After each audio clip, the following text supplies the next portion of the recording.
Our main purpose today is to listen to what you have to say about contingent skin shock in the treatment of severely problematic behavior. But first, I'd like to take a few minutes to tell you why the task force was formed, what we've been doing, and our plans going forward. The task force was created by the ABAI Executive Council in response to members' concerns about the use of contingent skin shock in applied behavior analysis and suggestions that the association should issue a position statement against contingent skin shock. The association's bylaws require official position statements to be ratified by a vote of the full members.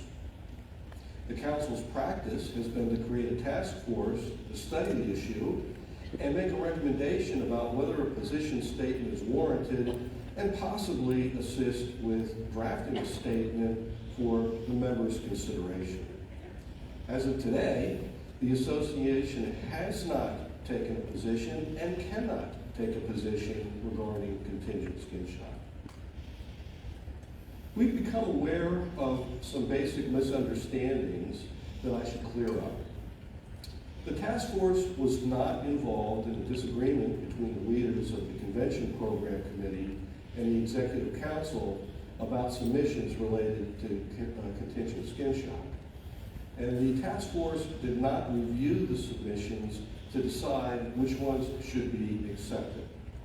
Our assignment is independent of all of that. We understand that some of you may be here to express opinions or ask questions about the council's actions. During the last 15 minutes of the session, President Gerald Pilgrim will take the podium to hear your opinions and answer your questions. Other members of the Executive Council also are here. The general charge of the task force is to assess the use of contingent electric skin shock in consideration of the well-being of the individual served, the effectiveness of skin shock and alternative issues, and ethical considerations. To that end, we've been asked to write a report that addresses several questions. And I'm just going to read these to you quickly so you know what our charge really is. How is skin shock used in contemporary behavior analysis? What are the best practices for implementing it, fading it out of the treatment plan, or removing it altogether? What are best practices for ensuring the safety of clients treated with skin shock?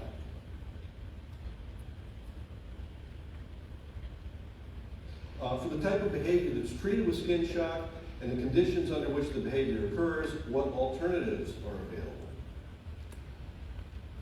How effective is it? How effective are the alternatives? What are the costs and benefits to the clients and others?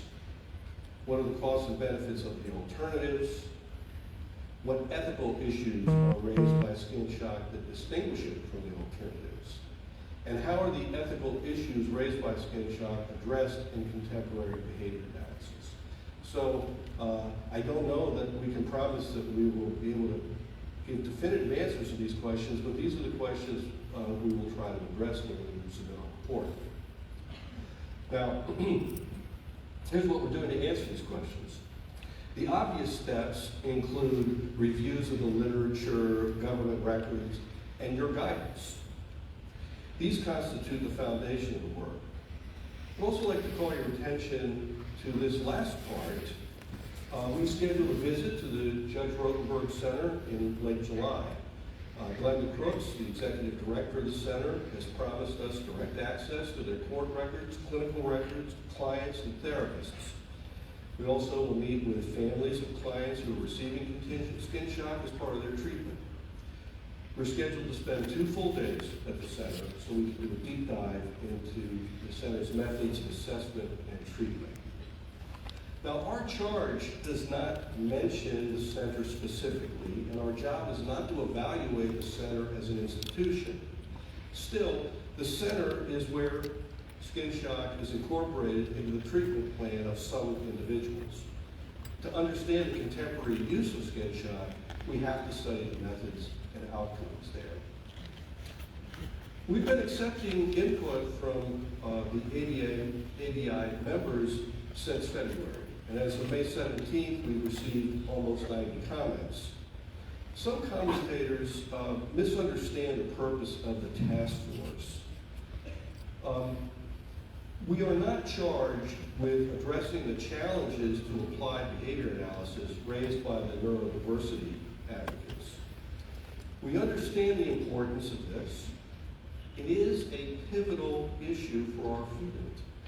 But our task force has neither the size nor the collective expertise to tackle this issue. We are focused on the use of contingent electric skin shock to reduce severe self-injurious behavior and violent aggression against others. In this context, we understand skin shock to be a narrowly focused clinical application of an operant punishment procedure. And in this sense, it is distinguished from other aversive methods such as conventional corporal punishment and conversion therapy, which, as you know, has been condemned by the association. Another misconception involves the role of input. We welcome your input. We need your input. We believe that hearing the informed opinions of behavior analysts of diverse backgrounds will broaden our perspective and help us to complete our task. That's why we're here today. But we're not conducting a referendum on contingent electric skin shock or the use of aversive methods more generally. At this point in the process, we are not asking for a vote for or against skin shock as a treatment option. We are asking for opinions that will help us appreciate the complexity of the issue, that will allow us to approach the issue from diverse vantage points, and that will lead us to a recommendation that strikes the right balance among scientific, clinical, ethical, and societal factors. When the Executive Council proposes a position statement, that is when voting will decide the issue. In reviewing the members' comments to date, we identified several recurring themes, and we will use them to organize today's discussion. The first is that skin shock is bad public relations for applied behavior analysis and our science. And Dorothea Lehrman will moderate the discussion on that topic.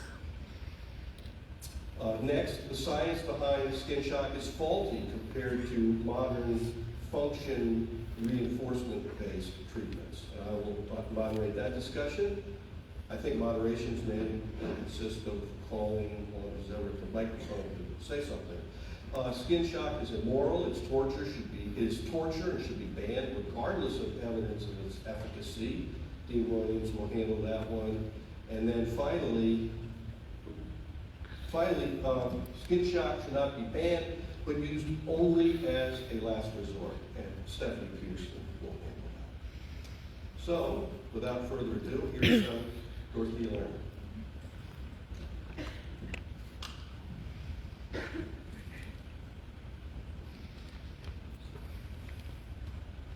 Thank you, Mike, and thank you everyone who is here today. I know it's the end of a very long conference, and so I appreciate your attendance here today.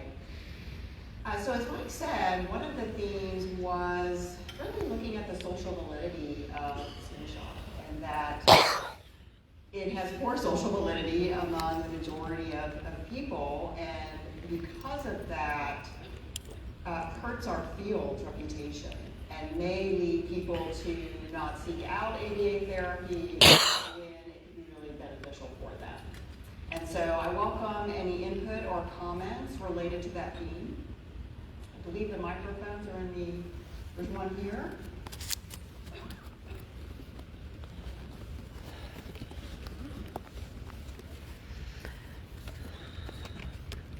Dorothy? I have a number of comments that kind of cut across these themes. Is it okay to just go through it, or do you want me to only talk about each theme? Please. Okay, so first, I'd like to thank you guys for agreeing to be the members of this task force. It is, I think, a thankless and unenviable position, and unfortunately somebody has to do it, so appreciate that you guys are doing that. The second thing is, this is a little bit of deja vu.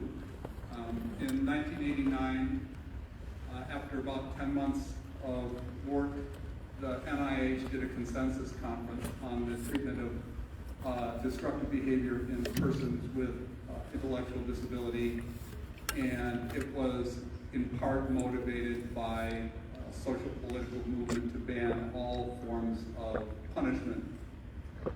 And the committee, the way consensus conference works is there are experts asked to summarize the literature and then present on that at the conference to a committee. And the committee is made up of expert researchers who are not involved with the controversy, who are not involved with the specific treatments of the specific target population, and they kind of sit in judgment as to whether or not the science supports something or doesn't support something. And so this has been kind of done, and also in addition to what you guys are looking at, looked at medication treatments and other treatments as well.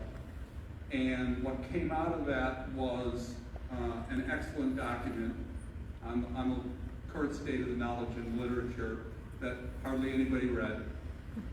A call for research funding that never materialized, and probably of all the people that had strong opinions on the topic, I don't think anybody's opinion was swayed very much. And really the end result was nothing really changed all that much in terms of treatment. There was a reaffirmation of going for the least intrusive treatment, way, cost benefits, etc. I encourage the committee or the task force to look at those documents and hopefully learn from them, and I sincerely wish that and hope that the outcomes of your endeavor will be much more fruitful. On the issue of, I can talk to the issue of treatment alternatives. I've been working in the study and treatment of severe behavior for about 35 years, and have supervised or overseen the treatment of over 1,000 cases. And in the 90s, we looked at the effectiveness of function-based treatments in a paper. Louis Agopian was the first author in 1998. And what we found was in about 33% of the cases, we were able to successfully treat the individuals with functional communication and extinction and fade the treatment, fade the schedule of reinforcement to practical levels, and had what we'd consider a very good outcome. In the remaining cases, we had to add additional components, including punishment. In all cases, when we added punishment, destructive behavior reduced to by more than 90%. And now, move forward 18 years after that, in 2016, we published a parallel study. Brian Greer was the first author on that. And if you look at that second article, we got a whole lot better at implementing function-based treatments without punishment. And in that article, our success rate for functional communication training with extinction went up from the prior article of 33% to 88%, so about almost a threefold increase in the number of individuals that were successfully treated without punishment. And the use of punishment dropped from about 81% in the Hagopian study to 4% in this subsequent study. So by following the principles of using the least restrictive alternative and continuing to study and refine our treatments, we've gotten a whole lot better at treating these procedures without punishment. And I'd also like to say across both of those studies, we never used, even when we had to use a punishment procedure, we never used a painful or noxious stimulus. So the take-home points of these data, I think, are one, that we've gotten a whole lot better at treating severe behavior with function-based treatments. Two, that following kind of the principle of least restrictive thing. We're getting better and better at that, and I think these studies are reflective that in the field in general, the use of punishment has decreased. And 3 is when we've had to use punishment, mild punishment procedures have been very effective, and we have not had to implement restraint. On the issue of should ABAI get involved with promoting the ban of a specific procedure like electric skin shock, my personal belief is that's not our role. That should be society telling us what is the range of acceptable procedures, and that's been a battle that's been going on between advocates and the Judge Rottenberg Center for many, many years, and will continue. It's currently in the courts. The FDA, as you probably know, banned electric skin shock. It got overruled by an appellate court. It may go get appealed. That's where this should be decided by society, in this case, through the court system. I think that in terms of who should be making decisions, parents, the patients themselves, if they're competent, parents or guardians, if they're not, should be deciding among those things that society tells us are socially acceptable procedures. And our role, I believe, should be studying those procedures, providing our clinical expertise and our research base to say, here are the costs and benefits of these various procedures so that parents and or society can make informed choices about them. On the issue of the topic that you're doing, Dorothy, I think this came out of whether or not the program committee should not accept presentation applications on electric skin shock. If you asked me before this controversy came up, I would say, no, we shouldn't prevent them from doing that. Probably not very many will attend those symposia, and what would be the harm?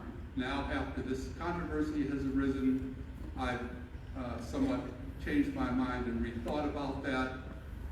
On the one hand, I am very strongly opposed to interfering with the free exchange of information, and I think that's something that ABAI should be really committed to. On the other hand, it is a public relations nightmare, and there are advocates out there who really strongly oppose ABA in all of its forms and mischaracterize what we do. And I really believe that this is giving them ammunition.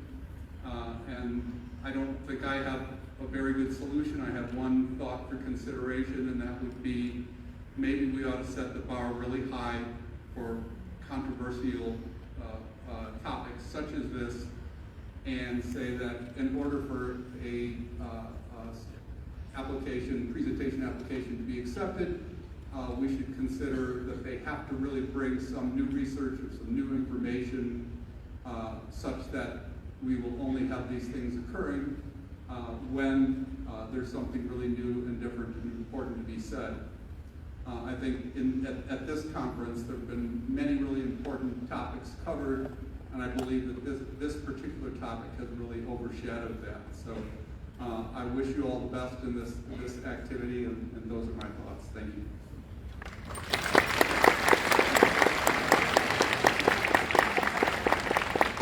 Thank you, Wayne. Yes. Hi, thanks, and thank you to all the members of the task force for agreeing to do this. This is difficult work and controversial work, and your efforts and time are appreciated. I should start by saying I'm not an applied researcher, or I don't do applied work, I work with rats. So this is outside the purview of my area of expertise, but just 2 thoughts. One, not that we shouldn't take public relations into account because it can affect the public's view of our field and the likelihood that people will reach out to us for treatment. But I kind of feel like we should be more concerned with the welfare and well-being of the individuals who are involved. This isn't about us for our public relations. This is about individuals with severe behavior problems that significantly affect their well-being and the well-being of their families. And the question should be, what does the science say about what contingent shock can offer them. And we should let the science drive that. And ethics too, of course, we need to take ethical concerns into consideration, but that's where your whole cost-benefit analysis is going to come in. So I think we need to center the people who are being most affected, and those are the people who very frequently cannot speak for themselves. And I would hate to see them become a political football, sort of get left behind because we're more concerned about our reputation.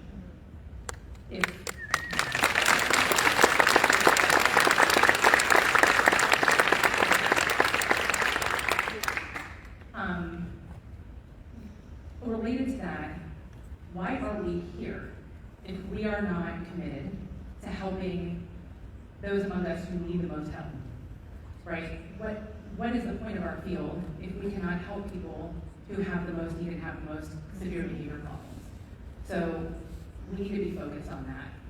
The second thing I would say, and just sort of in response to the comment that was made before about accepting presentations on contingent skin shock, as I mentioned, I'm not an ABAI person, and I attended both of the symposia that were put on by JRC. I found them very informative. I'm trying to stay open-minded on this because I don't know much about it, and I'd like to hear the other side of it, but I found them very, very useful, and I thought that they were very well done. It was data that were collected in treatment. It wasn't like these were just studies that were set up for the sake of doing science. It was in the course of treatment. And I feel like I am better informed and more educated for having seen them. So I would hate to see us just summarily dismiss presentations on difficult topics. I think it's our responsibility to take on difficult topics. And that is the purpose of ABAI being the premier professional organization for the science of behavior analysis. So, thanks.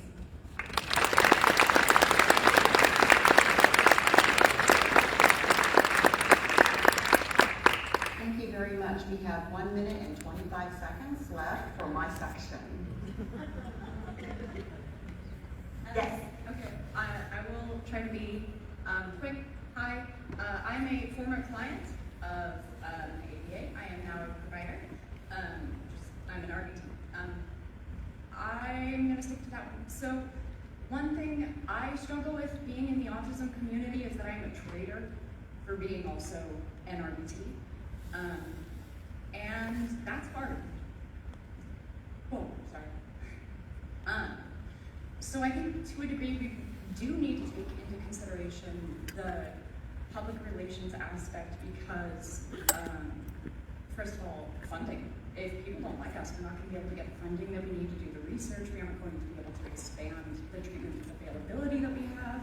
That's not good for the people that we are here to serve, but it has to be done with extreme caution. I'm not personally opposed to the concept of having controversial presentations, especially at conferences like this, because two key factors. One, punishment exists, and we need to know about it, we need to know how it works, we need to know how it could be done or how it has been done. It's part of the science. We don't get to ignore the science, it makes us feel gross. And two, because when we ignore the science because it makes us feel gross, we silence the people who have heard from it. And a lot of us want to be heard. And part of being heard would be saying, in my opinion, we could say, just, sorry, we didn't mean to present this as if it's the end all be all, the best thing available. It's the best thing available right now for this person in this moment.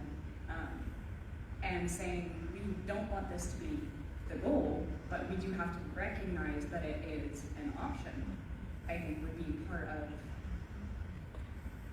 an approach. Just acknowledging that people are hurting and acknowledging that we don't get to decide what the science is or how it is enacted, but we can create ethics guidelines around that, and we can create expectations of behavior around that protect the people that we're serving while also acknowledging their needs.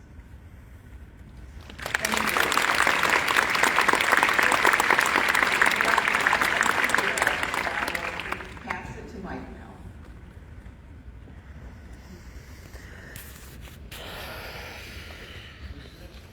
Is the gist of it is that we don't need to use skin shock punishment as part of a treatment because if we do a proper functional assessment of the problem behavior, we can eliminate the problem or reduce the problem with purely reinforcement-based procedures.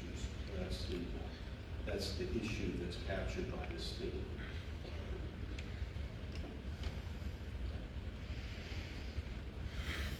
Anyone? Oh, sorry. Yes, please. So when we're talking about the science and we're talking about the functional reinforcement and we're talking about the clients, I think one of the things that we have to keep in mind about the science is the only data of this science is coming out of the place that's using this object. The trying to separate CSS and JRC is such faulty logic because there's only one place using it. And it's very difficult for me to imagine that the worst of the worst are primarily located on the East Coast, are 90% people of color, and are from New York City primarily. It's really difficult to believe that that is true. And I've served these clients as adults. I only serve adults, and the idea that there is no long-term effects is beyond incorrect. These clients in particular, when they have a maladaptive behavior, also instantly start fearing shock. Start asking me if I'm going to shock them. Tell me about the longest stretch they didn't get shocked at JRC. There is long-term effects with these clients. So yes, we're serving the worst of the worst, but I'm serving them 10 years later, and they're still people. And I don't think they're the worst people I've ever served. There's many, many more who have just as many challenging behaviors that never received punishment, harmful punishment, 9 times more powerful than a cattle prod in order to have them behave. So I just think that there is an error relying on science that comes from people who are using it and not considering the people and the long-term effect of the people. If we're only gathering data from JRC and they're only providing you that data, then we as a field also need to extend our research, have opposite voices, qualitative studies, or just listen to these adults who are saying, this was really bad for me. This was really bad for me. Why are you still doing it? We're just missing an opportunity, and we're losing sight of the fact that it's one place. It's one place that's doing it, which means either we believe it could be generalized across the United States, or we don't. So that's kind of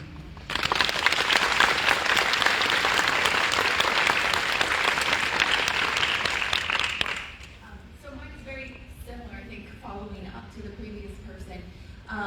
I listened in to a JRC webinar this spring, so I haven't attended the talks here, but some of the things that came up that concern me about the science is, one, it's only coming from them. Information that was presented, and it could be just that presenter might not be the best presenter for the topic, but when asked about functional analysis, the answer was, well, those often take too long. When asked about what do you do about behaviors that were maintained by automatic reinforcement, their answer was, well, automatic reinforcement means that we don't really know, so we just ignore those. And those are very concerning answers. I can give somebody maybe the benefit of the doubt, but again, if all of the research is coming from one place, it's really hard to believe that that is unbiased. You mentioned in some of your upcoming things that you are going to be touring JRC and speaking with current recipients. And again, to piggyback off of what was just said, what about the people who have previously received services? when I asked at the webinar about follow-up surveys, about how these individuals are doing down the line, they don't have that information, or that presenter at least was not able to present it. There is not follow-up studies being done about what are the long-term consequences of using this particular treatment. And that is something that is concerning as well. We shouldn't have to be in a position to prove that this is a bad idea. They should be proving that this is a beneficial idea and that it has long-term, lasting, beneficial results. Another question that I asked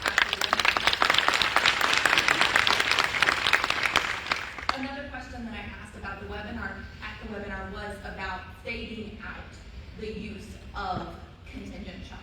And most of the answers were, well, for a few people we can fade them out. For some people, they require sort of a low dose, occasional shock maintained. And for others, we can't remove it at all. We have to stay at a high level. And to me, that doesn't sound like an effective treatment if you can't fade back to a more natural function.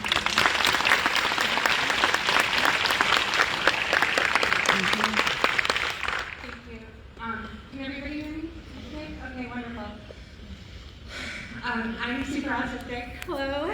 I'm so glad that you're all here. My name is Sarah Salvaje Hernandez. I am on the advisory board of Disability Rights Connecticut. I in Massachusetts with an EI OT in Springfield. I was a former professor of pediatric and mental health OT at ABAI. This is Massachusetts I get, JRC I get, okay?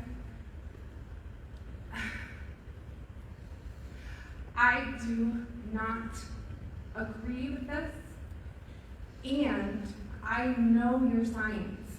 You're not talking to people who can't read literature.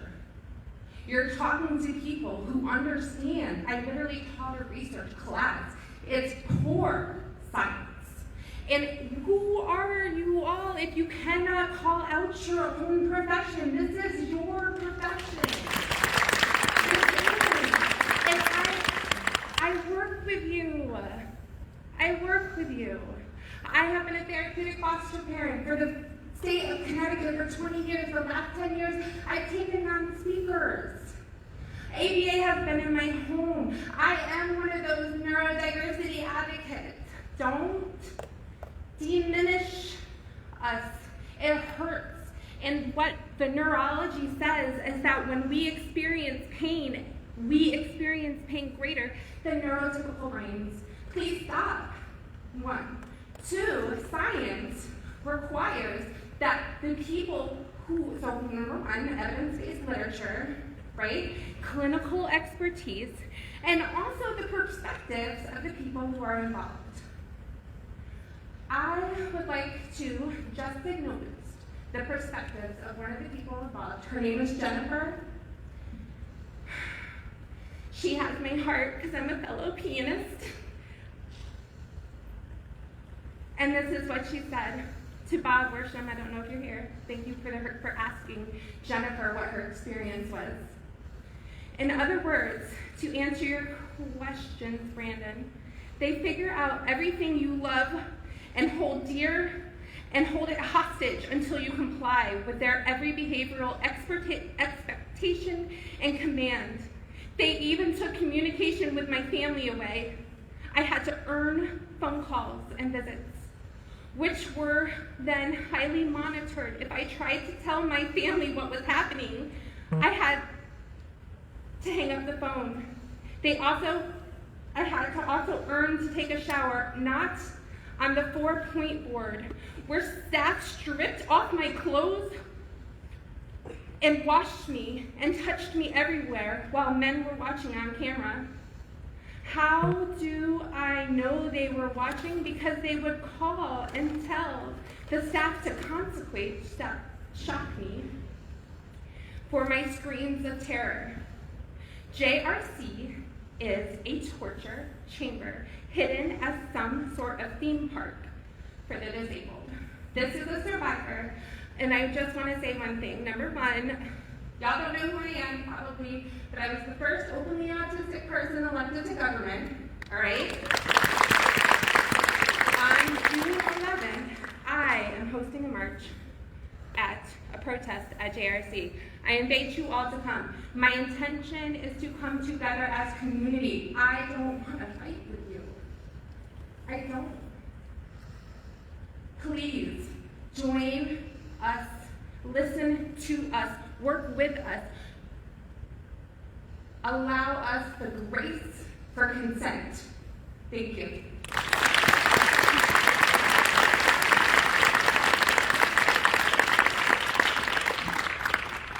Hello, my name is Dr. Nathan Blankenship. I'm the clinical director at JRC. And I just wanted to take an opportunity when we're talking about the science to mention a few things and try to correct as many misperceptions as there are.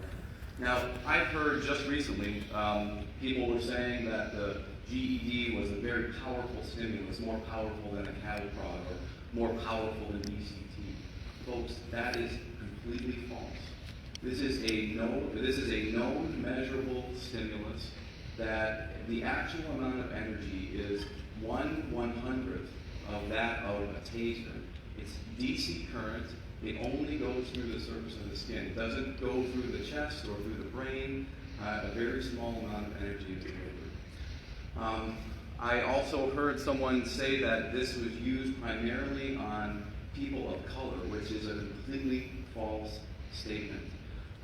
We had to have news organizations had to retract these publications because they're false. Severe behavior disorders affect everybody, regardless of race, gender. They're a terrible, terrible condition, and over half the people that we currently treat with this procedure would fall into the category of white. Okay, so these are false things that are being said. In terms of the science, in terms of who's been publishing the papers, it's true that we've published some papers recently with colleagues from other institutions, and our most recent paper was published with a neurologist who's at the University of Illinois now, and a psychiatrist at McLean and Harvard Medical School. So there's other people involved that are looking at this procedure.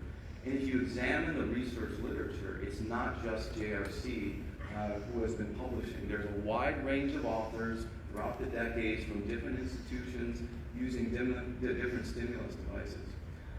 So it's not just us. Even in just about 10 years ago, there was a study from a group in Europe. So there's lots of different people that have used this procedure and have done research on it historically. And I guess I didn't see if there's any other misconceptions, but there's a lot out there, and I encourage you to contact us and to try to learn about this issue. We at JRC, we do everything we can to care for our patients. And we're with them from the time that they come into JRC, and we look at their clinical records, and we do everything we can to address their problem behaviors. But folks, we have to acknowledge that this population is real. We're real people. And I agree with what was said earlier. We are getting better at using reinforcement procedures and getting better at using less restrictive procedures. But we can't ignore this small subset of people that exhibit these extraordinary behaviors.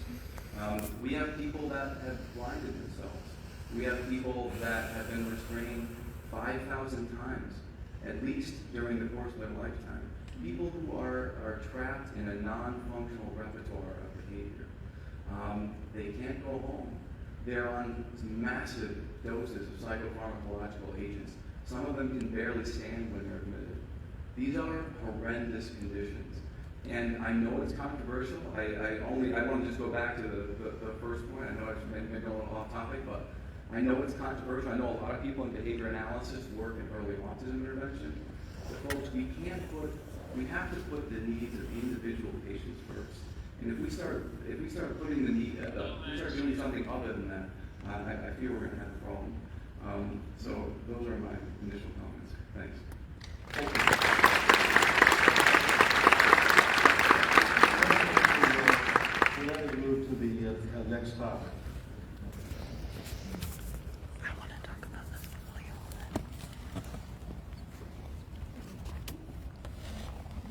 think that the theme stated on the board basically sums up what this point is all told, so I'll just open it up for questions. So I'm going to jump in here because I've been standing here while several people have talked. So I don't know that my question, comment fits in any particular area, so to speak, but I think that one concern that I have is the lack of representation on the task force as it relates to the population that is being most impacted. And I think that when we're looking at things like faulty science, that as behavior analysts, we really need to own the fact that in our science, we have people that are in power, that are designing the research questions, and that are choosing what variables should be measured or what behavior should be measured. And we know it's well documented that we leave a lot of really important information out, like adverse effects. We know that we're doing a real crap job of taking social validity data. And I don't know if anybody in here was able to catch Dr. Simmons-Reed's talk, talking about the majority culture and how objectivity creeps in there as a problem as it relates to the majority culture, because the majority culture is who decides the science, who decides what subject matter that we're researching. So I think that when we're having a conversation that is impacting any oppressed group, that we need to have those people involved and at the table so that our science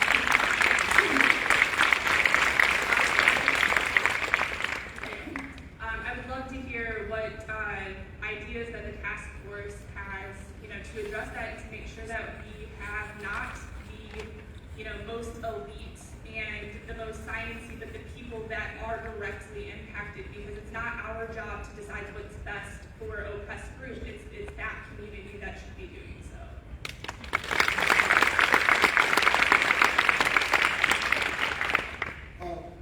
I want to thank the ABAI executive for inviting me personally to come and talk on this issue. And for your records, I was just at the institution that really uses the CESS as recent as last month. But when I became very critical about the issue, I was called into one of the offices. After I am a student at Simmons University and I'm a practicing lawyer. So I was a little critical about it in one of my classes with one of the clinicians at the institution. And I said, I am a little critical because I have my human rights background. I'm a human rights lawyer. And I practice in international courts. I said, but I have grown interest in the issue of ABA, and I am doing the course because I want to see intersection between applied behavioral analysis and that of law. So I said that's why I decided to do ABA. We were discussing the 5 punishment procedures, and we came to the GED, and I discussed within the purview of our classroom. I said I'm a little critical of the use of the CESS because of my practical experiences with it. After we discussed that, the clinician went to the HR department and told them that they needed to fire me because I was critical. And I said, then where is the philosophical doubt if you are the clinician? You are supposed to be a little doubtful of any procedure that you were using. But if you have a myopic and monofocal way of looking at it, you are very dogmatic. I said, then I questioned that. I was called and said, if I was critical about the procedure, and I was a senior staff there, but because I had already made up my mind that it was bad because I was using it, I said, yes, I said that. And I would like to give you, and if you give me the opportunity, I'll give you the good and the bad side of it. No, they never gave me that. They said, well, you're fired. I said, okay, I accepted it in good faith. Then, I said, I'm going, but I am fired. You guys are a little jittery because I am opposing it. But why do you have to fire me because of that? I said, okay, I have 5 degrees. So even if you fire me, I'll get another job tomorrow. So I'm not worried. And nobody can threaten me with lawsuit because I will represent myself through zeal. Maybe most of your lawyers are more of solicitors. I am an adversarial lawyer, so I can advocate for myself.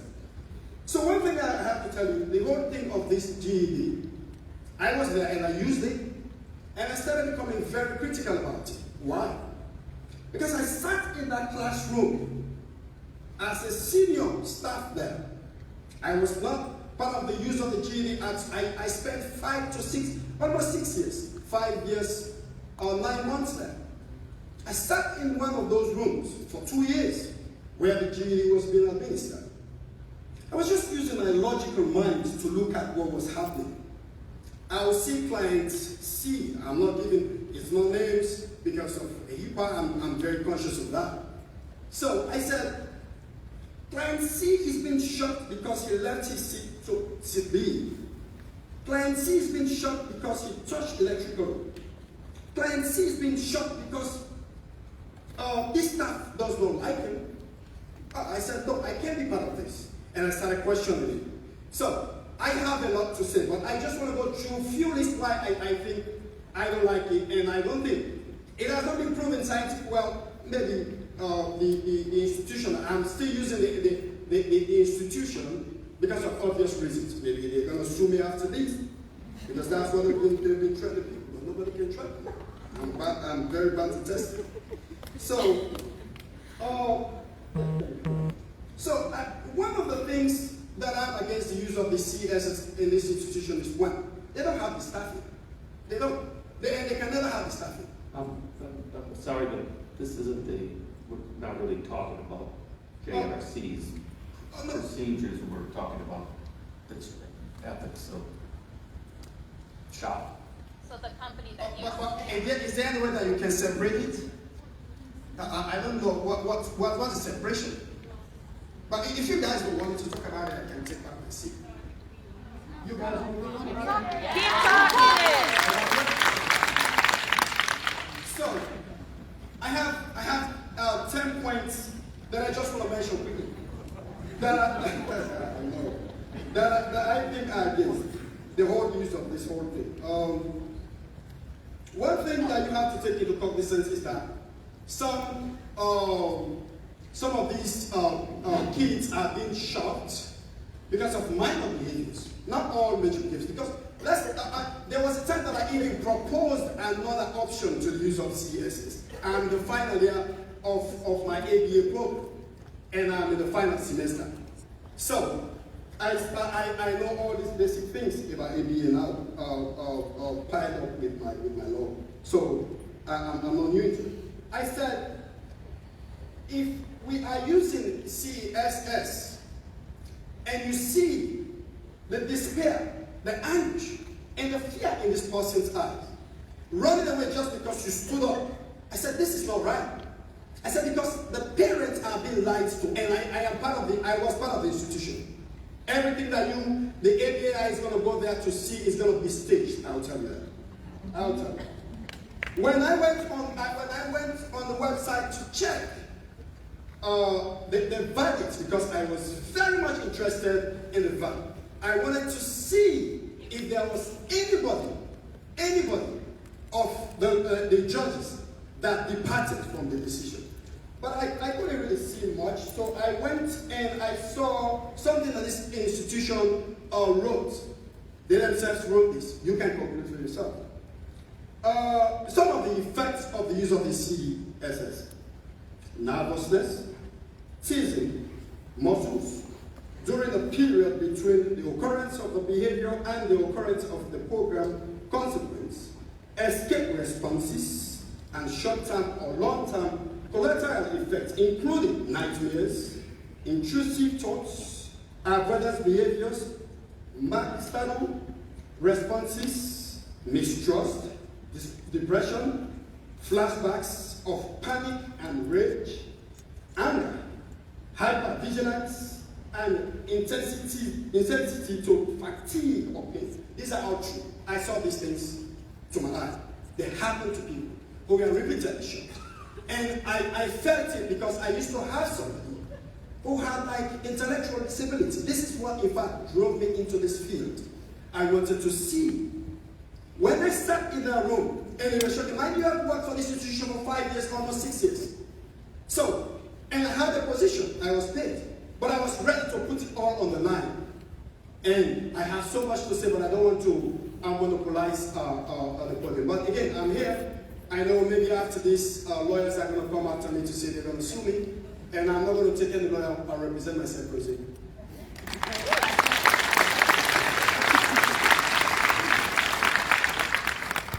So I did attend JRC talks that have happened so far at the conference, and they've talked a lot about, almost focused exclusively on how much better this is than all of the alternatives, than chemical restraint, than mechanical restraint. And they're basing that on the fact, as far as I can tell from what they've presented, that the behavior goes away and that the participants can then go home to their families or do whatever in the community, things like that. And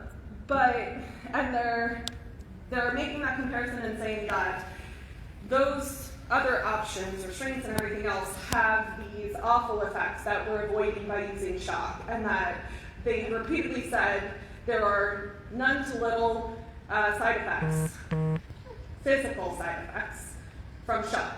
Whether or not the physical side effects are there or not, they never made any mention of evaluating any kind of psychological effect as far as trauma, and as a couple of people have mentioned, any sort of follow-up as to how the participants actually feel after, participants is the wrong word, the people who are there, and being, the recipients of this. So the point being that they're only looking at the physical effects, and they're not looking to see the trauma that's thereafter, and they are not looking to see the long-term psychological effects when they're weighing out if this shock is really better than any other treatment. Just because it's not physically hurting someone doesn't mean that that makes it better. If it's having long-term debilitating psychological effects, which people who have been there have told us are happening. And it's very easy to ignore because you can't see it. But that doesn't mean it's not there, and it doesn't mean that just because you can't see it, that it's better than the alternatives. And so they talk a lot about how the people who are being shocked, prefer this, and that they get these amazing outcomes, and they get to go home, but those people don't have the right to choose that for themselves. They don't get to choose whether they get shocked. If you put in front of them a pill and an electric shock machine and let them pick and said, point to which one, take which one you want after having experienced the effects of both, and say that you prefer this one, then sure, maybe. But right now they're not making their own decisions. They have legal guardians who are making these decisions for them and deciding that that is what this person would prefer if given the choice. So there's a lot of questions and issues that are sidestepped by focusing on how awful these other treatments are, while not really thoroughly investigating at all the effects of the alternative that's being presented.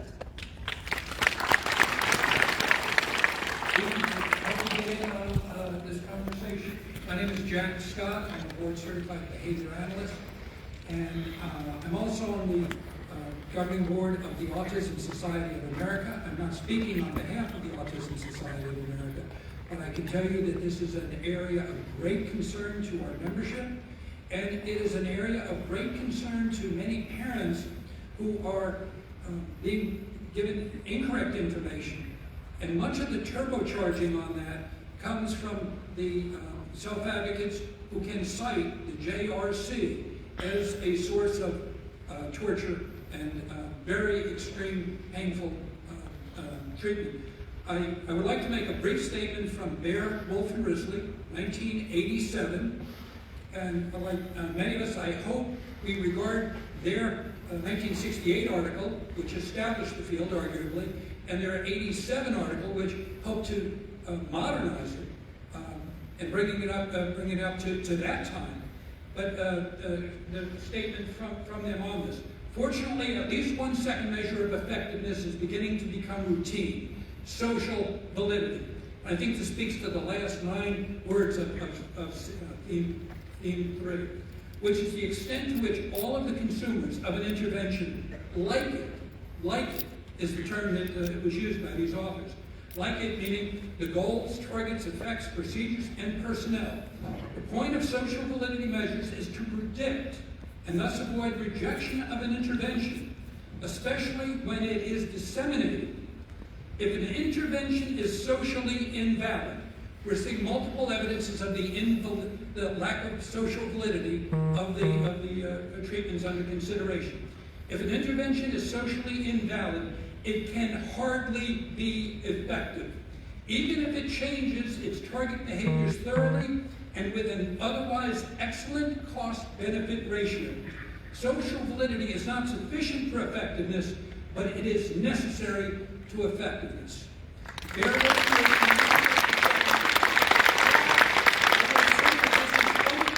our science, the ethics of our science, and as such constitutes a pillar that we should take action on that you should take action on as an organization. Allowing presentations perhaps for scientific benefit, but you're under no obligation to continue to take money from the organization.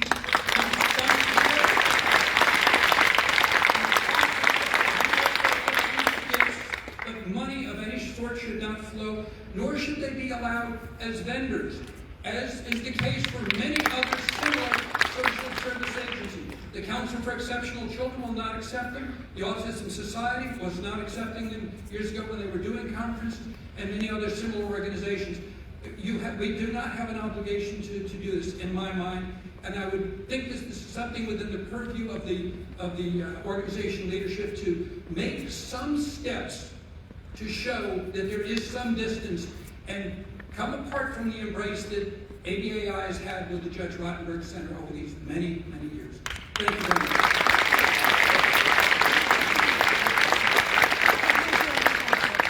Thank you. The time is short, and I'd like to bring Stephanie up to talk about the 14th.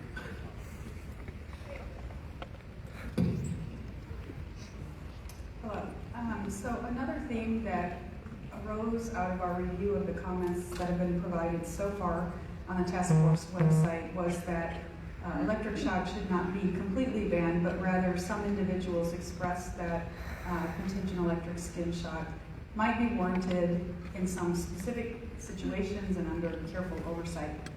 Examples that were shared were that it might be warranted when behaviors are very serious, even life-threatening, when several other positive evidence-based interventions had failed, when the only other alternatives were psychotropic medications that have additional negative side effects, or when parents requested it and there is specific legal oversight.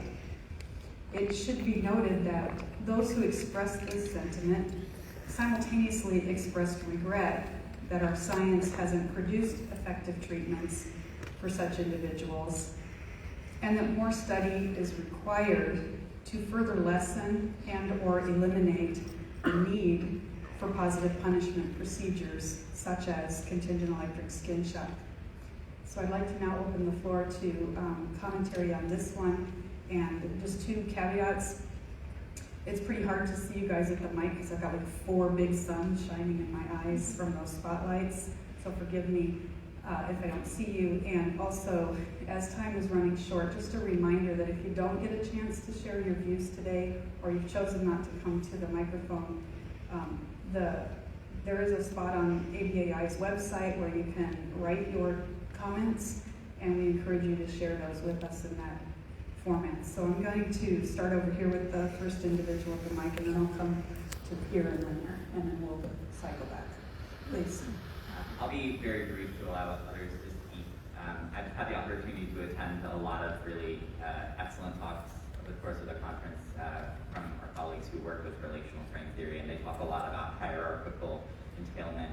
And one of the things that I think we've heard today is that some of the CESS has already happened, has been an example of torture, And all I really want to say is that as long as our field contains torture, our field is torture, and I do not think that.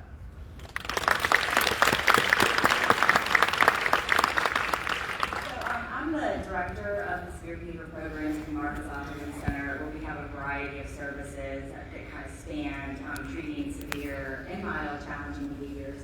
We saw about 580 patients last year, so this is a pretty big population that we're serving. And we see all ends of the spectrum. So I certainly, and I've been doing this work for about 20 years, I've certainly worked with individuals that have blinded themselves from self-interest behavior. I spend time in families, homes, understanding the full impact of these challenging behaviors, and there's not enough time to spend talking about how intense that impact is. We do not use contingent electric skin shock at Marcus. We do occasionally have to use punishment procedures, such as a timeout or response costs, only after we've also exhausted all reinforcement-based contingencies and weighed that against the severity of the challenging behavior. I don't think as a field that there is a place for this. I think that it has all the issues that are kind of listed up there. And I think we have alternative treatments that are both more effective and more humane. And I hope that we continue to move in that direction. We are exploring every day how to stop using Extinction, because I think there is potentially negative side effects of Extinction. And so I think as a field we need to push that way.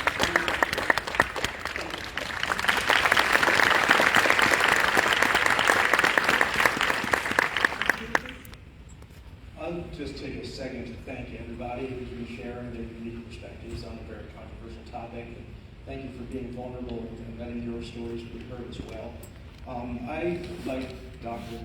Lomas, maybe there's one to say that I have been working in severe problem behavior for the better part of 20 years, and I've also never had the experience of providing an electric shock to one of my clients. And I'm scared for the future of the field. I am scared because if we are not defining ourselves, then we're allowing others to define us. That I want to be able to say I've never used shock because I want to separate myself from that practice and not be associated with it. And the risk, I'm concerned with Dr. Fisher, I agree with everything you've ever said in your life. I'm concerned about allowing society to decide for us is because if society is conflating applied behavior analysis with electric shock, then it is applied behavior analysis as an entire field, and all of the services we're trying to provide to those who most need us, that would then be taken away and compromised. I've seen too much legislation at the state and federal level dictating practice that is not informed by the guidelines that we would feel best for the clients that we're serving. So I recognize that as an organization, it does not entirely fall under ABAI's purview. I hope this discussion is happening at the BACB, I hope it's happening with the APBA, and I hope it's happening with every state licensing board that deals with behavior analysts. But as a field, I hope we can take an aggressive posture to say, to define who ourselves and what we are, so others aren't defining it for us.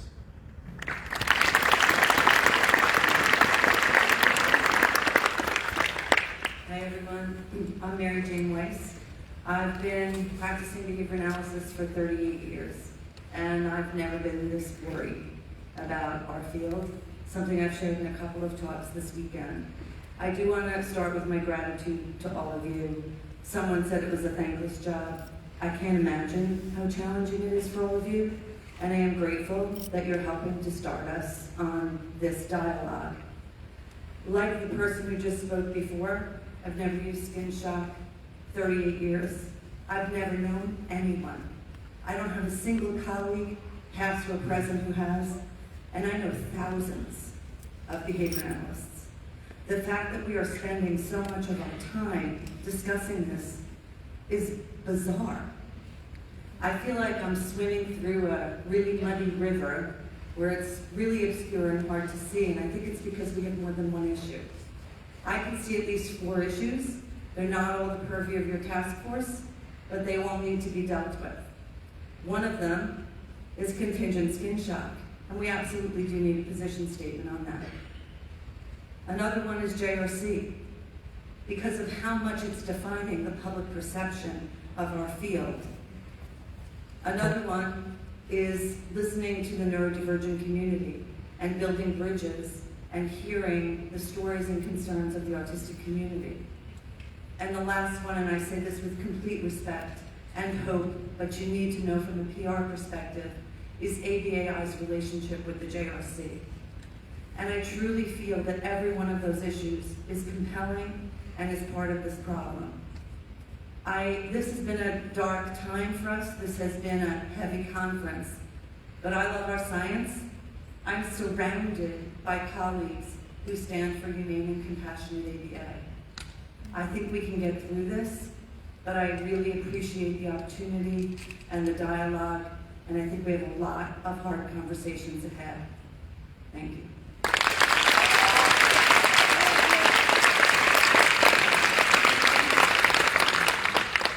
Hello. Can you guys hear me with my mic on? No. I'm Stephanie Valentini, and I've been a BCBA who's worked in the assessment and treatment of severe problem behavior. And I think that many of us in this room share a similar goal, which is that we want to see people with autism experiencing a higher quality of life, and we want to see that happening without the use of aversive control procedures. One nuance that I would like to add to the discussion is that the medications do have harmful side effects. I believe that skin shock also has emotional side effects and physical side effects, but the psychotropic medications that are prescribed to many people with developmental disabilities carry those same risks. A lot of people who are on medications don't understand the risks of taking those medications, the potential impact to their lifespan, and the side effects are very hard to monitor, especially for people who don't have local expressive language. I have overseen behavior plans in the county where I live, the Human Rights Committee, and I see that many of these medications are listed, and the staff providing the medications have not been trained to look for specific side effects. They have not been given information about behavior-drug interactions and potential for certain medications to reduce the effectiveness of aversive control procedures. And they're also sometimes receiving PRN medications prior to visiting the psychiatric facilities to receive those prescriptions. So the doctors aren't getting a full picture of the behavior. The people receiving the medications aren't necessarily participating in their own care, and people aren't monitoring the side effects closely. I don't think that skin shock is the answer, and I don't think that medication is the answer. In my experience as a practitioner working in the assessment and treatment of severe problem behavior, we relied heavily on the use of procedures like physical restraint, punishment procedures, response costs, and I don't think any of those were any better than skin shock. And in addition, they also injured the clients that I was working with. I received injuries, and I watched my staff receive sustained repeated injuries. I don't think that any of those things are the goal of anyone in this room. I would like to urge all of us to come together to fight for better funding for services, for better oversight of behavior analysts who are working, especially newly trained behavior analysts who don't have the ability to work with people right out the gate as soon as they're certified. And I would also like us to recognize that behavioral outcomes that can be achieved in the research setting might not be replicable by all practitioners in all settings. So all of the energy that we have here today to talk about this should be carried forward into policy, into action, and into more awareness of all of the aversive control procedures that are being used, not just skin shock. We need to broaden our look at this issue, and we need to come together as one field. I don't think that we can say you can't present on skin shock because sweeping it under the rug doesn't really solve the problem. We could say JRC isn't welcome here with us at ABAI, but that won't stop them from using these aversive control procedures, and it won't stop people from using antipsychotic medications for their adults with developmental disabilities, and it won't stop the other punishment procedures that are in place. So we can acknowledge what's happening, we can acknowledge some of the good of the goals of the JRC while debating their efficacy, and we can also take this energy and push for change. Thank you.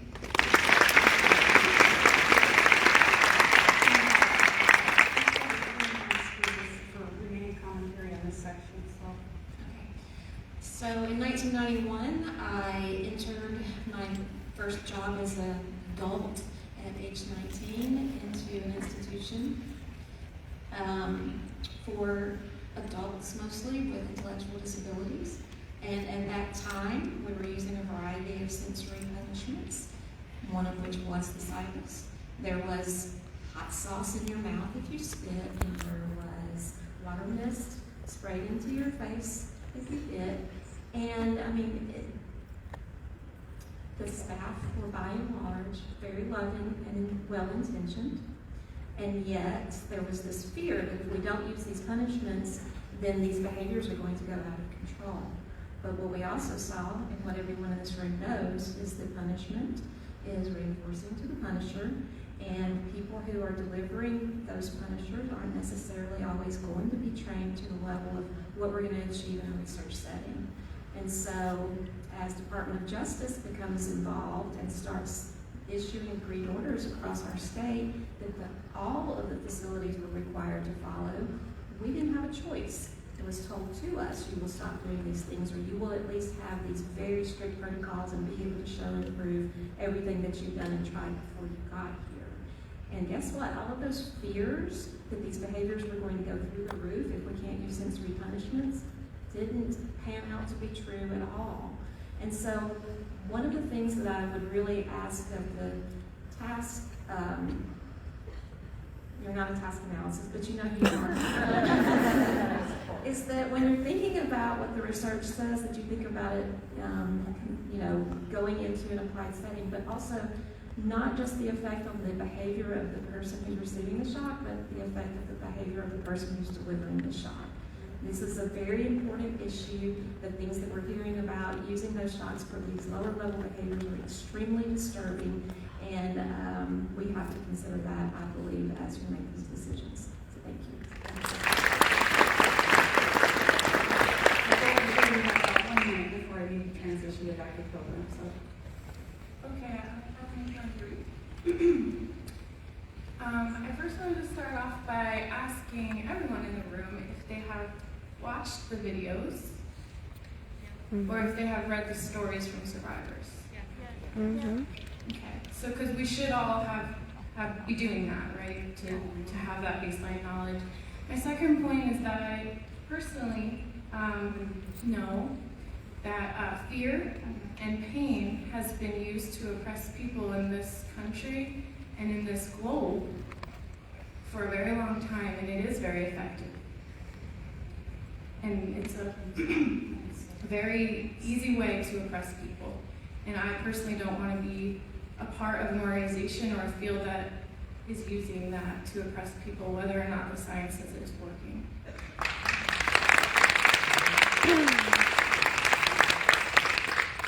And my third point is I'm a student, and I would just like to share as my perspective as a student and from other students and other undergraduate students considering entering this field.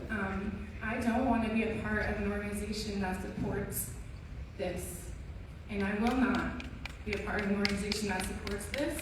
And if you're not concerned about the voices of survivors, if you're not concerned about public relations, I would hope you are concerned about your own workforce, which we already don't have enough people for. And you will lose us. Thank you. Let's just notify that we have a little bit of extra time before Dr. Pilgrim comes up here, so we can take probably about 10 or 15 more minutes for general input that you'd like to have. So we'll continue. Hi, can you guys hear me? I'm Jess. I've been a clinician for 10 years now. And so I just want to say that one of the main issues that I've had at this conference is that for a lot of us, it's our first time going to any conference or CU event in 3 years. And it's lovely to see everybody and missing the people that are in here. And so from an organizational standpoint, I'm just really disappointed at the fact that we weren't all able to go to the talks because they were put in very small rooms. And then I appreciate you guys coming and saying what you guys have to say, and piggybacking off what Emily said, it just really did feel like a full-on attack on the other clinicians that are not doing what they're doing, saying about our values, about how much we care about our clients or not because we're not using CESS when we're dealing with severe behavior. So that was very hard to listen to because I was going there with an open mind trying to get this data, this empirical validated information that they were so willing to come and share, and that you gave them a platform in our conference to share, and then that's not what we got. What we got was, this is why we're doing this is why it's better, and you guys are not really concerned for your clients. So to me, that was very hard. One of the other things that I wanted to ask is, how was the task force selected? Why is there only 4 of you? Why is the group so homogeneous looking? Because I'm not a researcher, I am not in academia, but I would love to help. I would love to know what is going on, and I also wonder how you're going to be able to review all of these cases and everything in 2 days when they themselves said they have 52 clients right now that they use CESS on. So that sounds like a very short amount of time to review 52 cases, plus all of the data from, like you said, court cases and the history and everything that's involved. So I just want to know, are you taking volunteers? And some of us that are out in the field working with people daily actually be there to see this as well? Like, transparency, I think, is a key word that's been lacking. So I just wanted to say that, and thank you, everybody.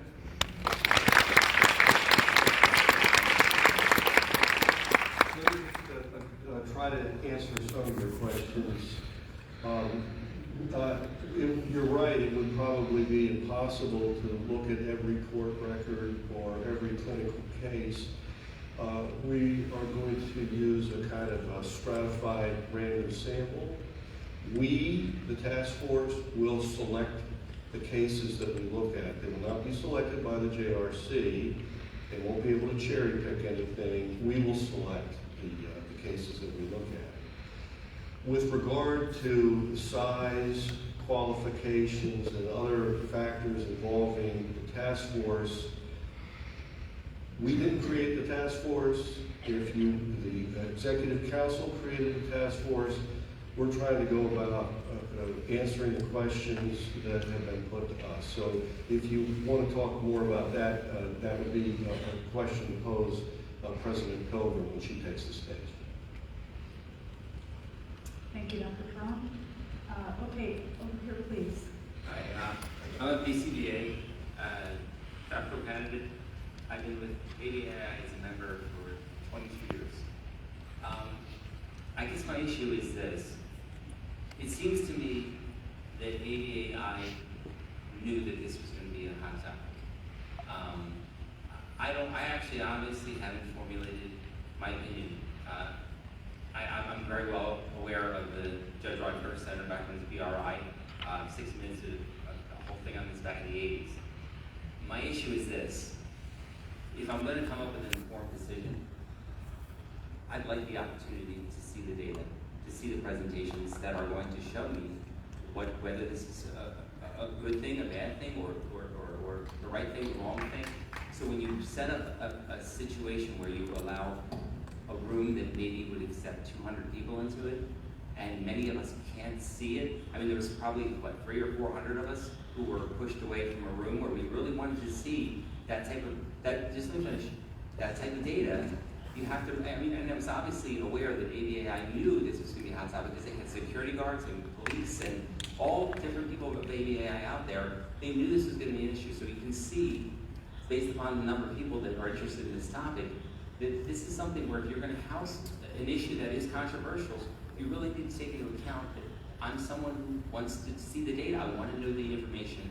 And so just in the future, could you please take that into account when you assign a room for 200 people where there's obviously 2,000 probably interested in it? That's all.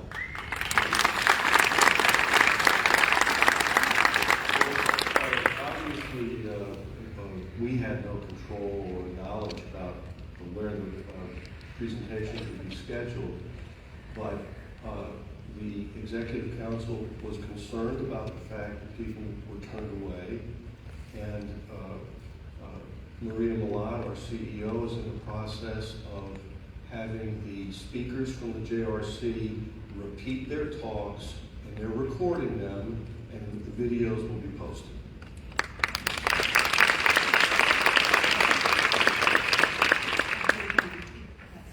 Thank you.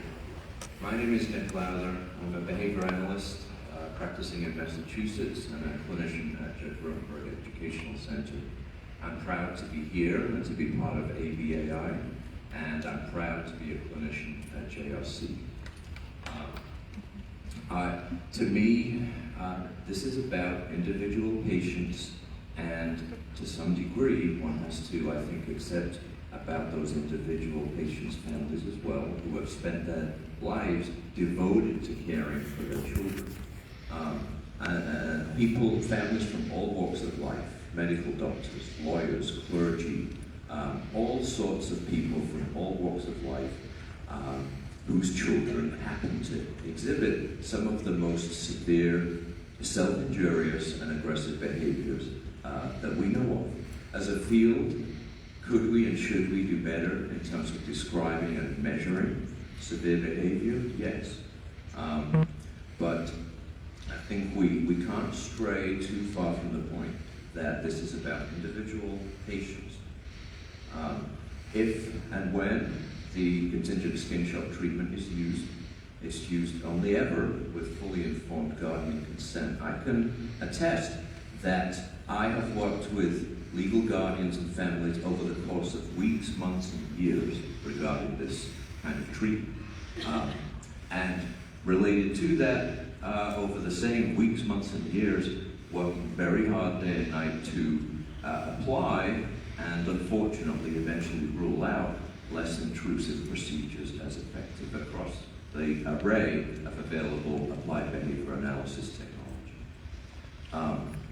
If and when a contingent skin shock plan is approved by the judge, the court, a doctoral level clinician oversees that treatment and is checking the patient every day, every 2 days, regularly for progress and also, of course, for potential side effects of the treatment.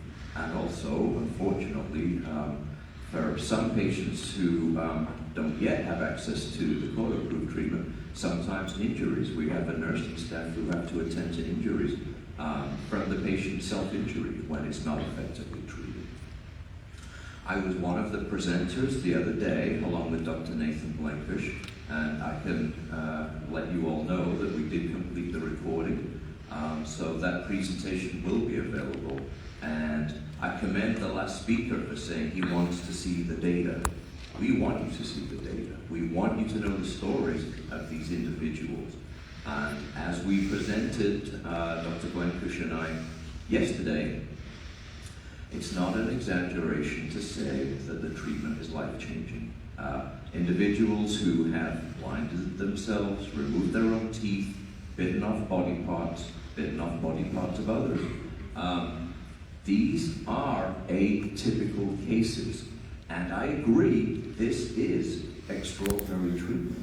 This is not recommended for the vast majority of individuals who exhibit aggression and self-injurious behavior. However, I couldn't agree more with bullet point 4 that it has to be available as a last resort as determined by family legal guardians in conjunction with a qualified expert clinician. Thank you.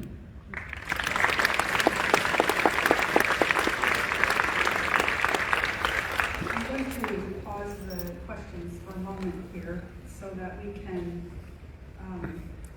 move to Q&A with our esteemed president of ABAI, Dr. Gerald Pilgrim. And so it's my honor to introduce her here. She will be present at least for a few more minutes.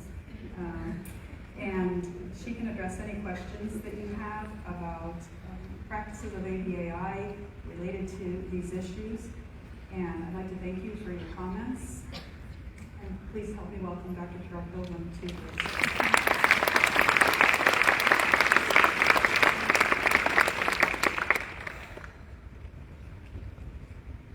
Hi everyone, bear with me for one moment. Okay, I would like to open here first by thanking everyone so much for this honest input. These are tough conversations, obviously, and you've all given us lots to continue to think about, which is exactly why we were hoping to be able to start this discussion.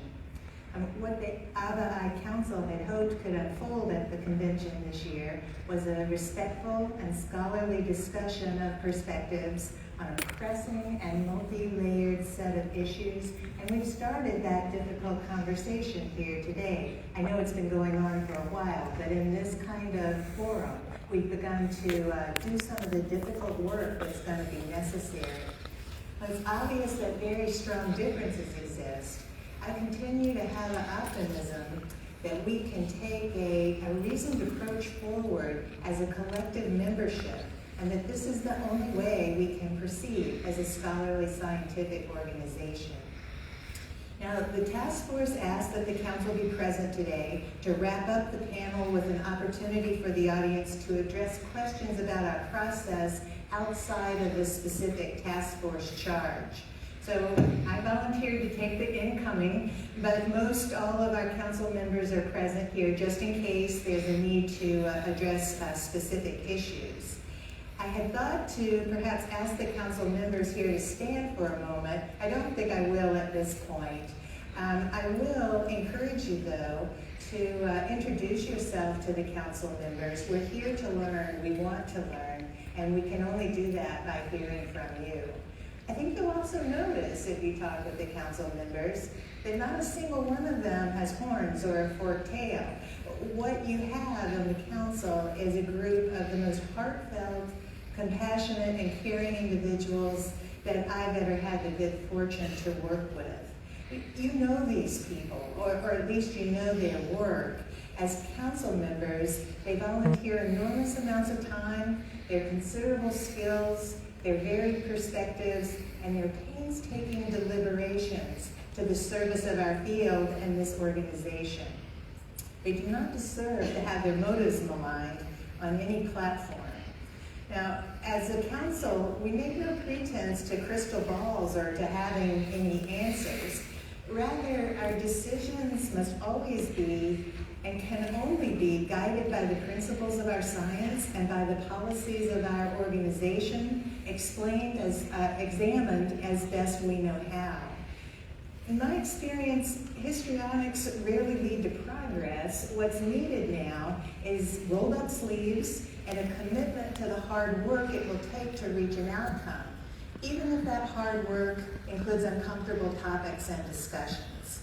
The council has committed to this hard work, as this task force has also, quite obviously, and we welcome you all to continue to join with us in doing that hard work.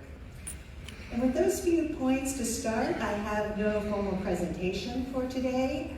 As I'm sure you're aware, the council sent an open letter to the membership on May 22nd. I think that letter pretty well sets the stage.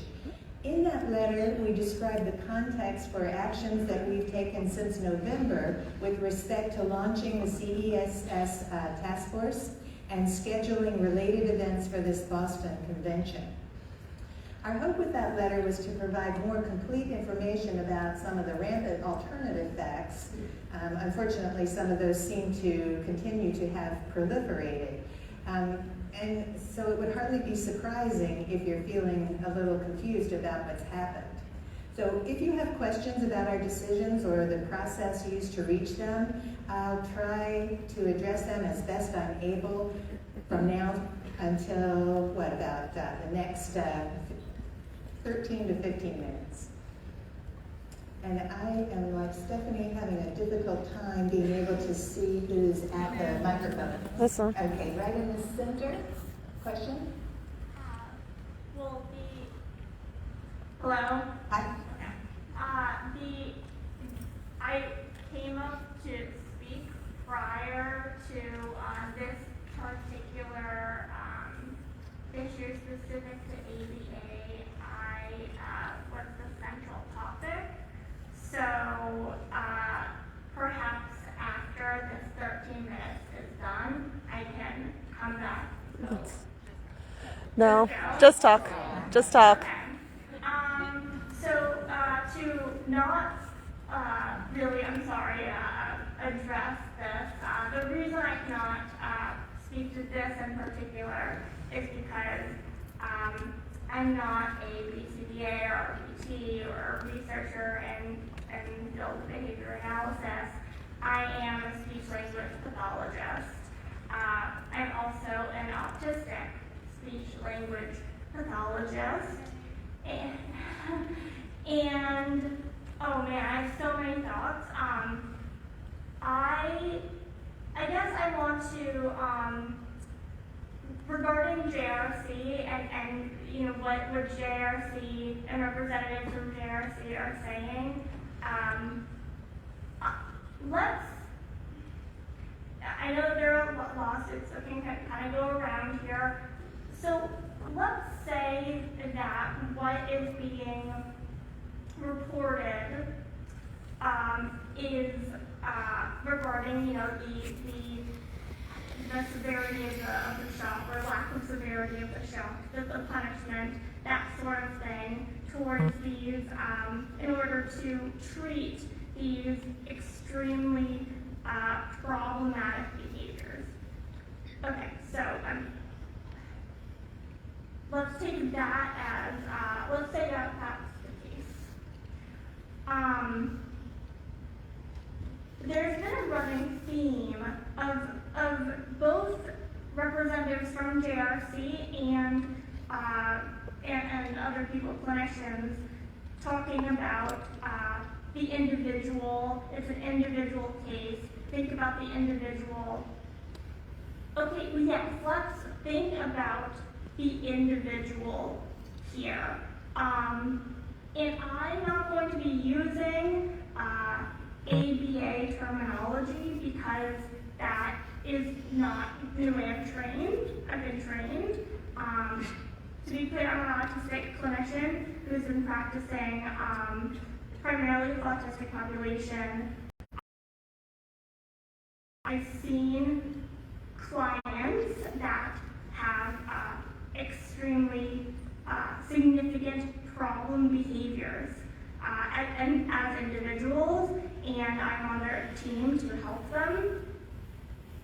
I think it's very, very alarming that you've created this big separation between ABAI and neurodiversity advocates, autistic people, because these are the people that I mean you're treating here. They're autistic, and so it's easy to see me, and I'm gonna just kind of throw myself out there and be, you know, overshare, you know, an autistic thing that maybe you want to put on Extinction here, but I'm gonna overshare. It's easy to look at me and think, oh, she's so high functioning. She's a clinician. You don't even know the mental pain and anguish what that comes with these meltdowns, this behavior, and you can think, oh, she's never done any sort of these extreme behaviors, and you'd be wrong because you don't know my story, okay? You don't know the mental pain and anguish that is causing me and others to be biting themselves until they bleed and scratching themselves until it's all bloody all over, and just how torturous it is in the mind and the soul, and you don't know something like, I mean, gosh, I saw a presentation today about regurgitation, and like I've done that. I can talk about why I have done that and the function it serves, at least in my case. I don't claim to speak for every single individual. Like I said, they are individuals. but I can guarantee that there is so much pain in these these people's souls, and a punishment. I don't know what the director said it was, but like 1/100th something of a cattle fraud. Okay, let's say that's true. That is even if it's that, even if it's like water spray in my face, that's the last thing I need when anyone is in that horrible, horrible state of mind. They need compassion, they need love, they need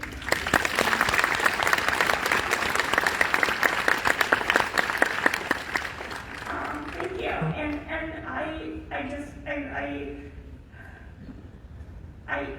I really want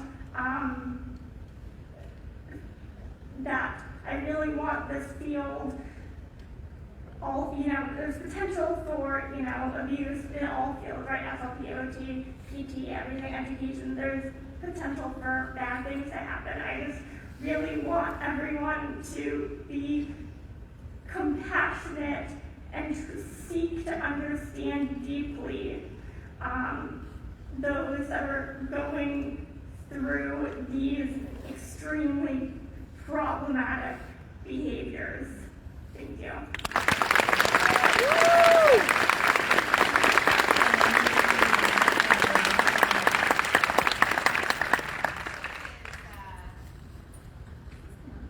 My name is Dr. Carrie Millico. I've been a member of ABAI for 18 years. I was thinking first, ABAI was here in Boston. And I see this list of amazing professionals. Some have influenced me directly, some have influenced me indirectly. And so it is with that I come with bravery to make this statement. And I also want to acknowledge the bravery of the previous speakers that have come here, especially our neurodivergent speakers, because this is a little bit intimidating. But with that said, is that, I really enjoyed this year's conference. It was filled with talks, well, at least I filled my calendar, with talks about being neurodiversity affirming practices, being anti-ableist, and looking at talks about assent. And going back, and the only reason I mentioned my first conference is that I learned about assent in 2003 from Michael Fabrizio. He gave a talk, an invited talk at ABAI about assent. And this is one thing that actually is not being practiced at JRC because I interviewed them directly, both the executive director and the clinical director. And they thought I was talking about consent. And it wasn't until my colleague actually defined assent that they knew what we were talking about. And this would be a completely different conversation if the individuals themselves were consenting to this treatment. And they do not need to be speaking individuals to actually consent to this treatment. If a learner runs away or drops to the floor, that's them telling you no.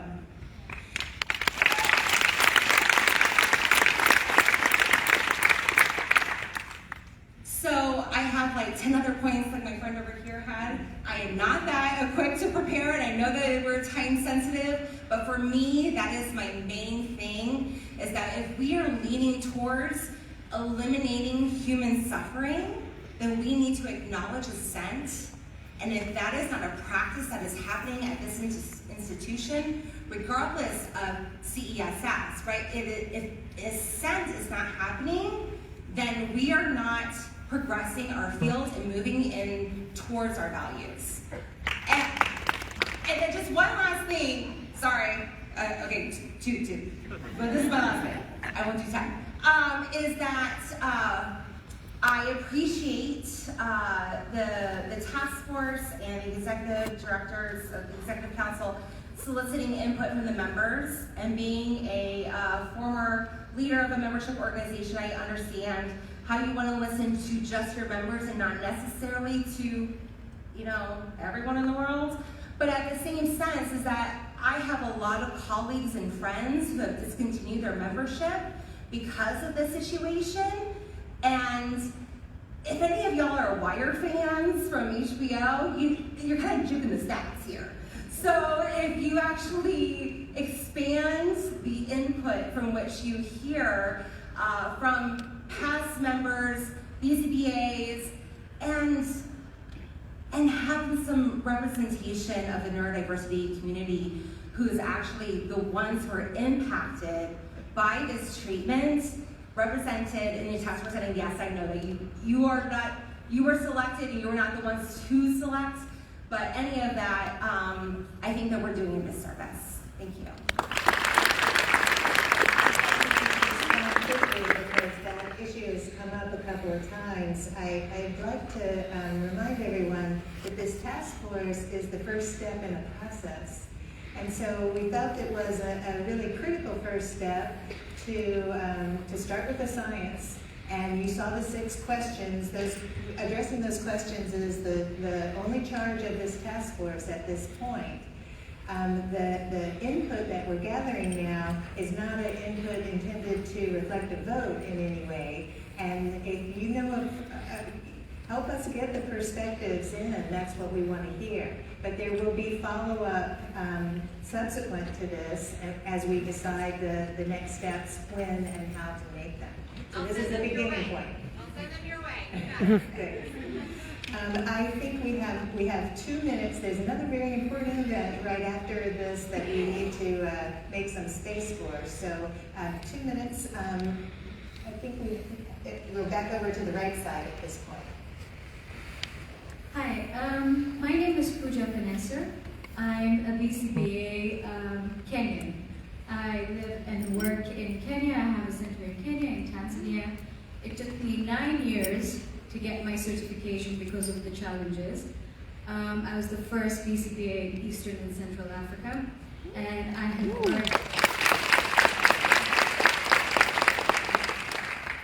have worked really hard disseminating ABA and the efficacy of this field and how amazing it is, and the way our kiddos have improved and our adults are getting jobs and so much amazing stuff. So I just want to share something that has come up on the Parents Forum in Kenya. This is a Parents Forum that there's parents all over the country. The heading is, Plans to Expand the Torture of Autistic People Internationally. There is a whole page worth of stuff. I'm just going to read out one tiny blurb. The BACB, in brackets, the largest certification organization for ABA professionals, has the power to revoke the professional credentials of the torturers, but have chosen not to do so. They are therefore complicit in the torture as well. There is a whole, long 2 pages about what it is and what is going on about it. Now the concern is ABA is actually an emerging field in these countries. And we look internationally, I'm still the only Kenyan BCBA serving East Africa.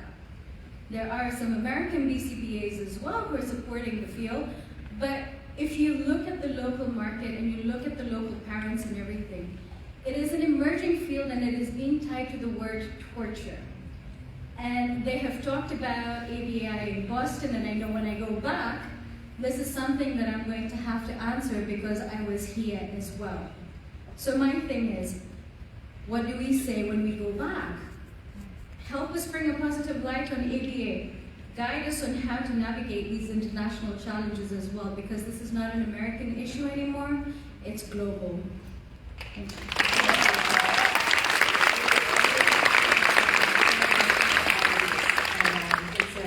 That's an incredibly important perspective to bring. I'm sorry that I'm going to have to end the discussion at this point to prepare for the presidential address. I just would like to wrap up by, again, giving my very heartfelt thanks to all of you for sharing your perspective, for being here to listen and to learn, and we want to continue to hear from you. So, thank you.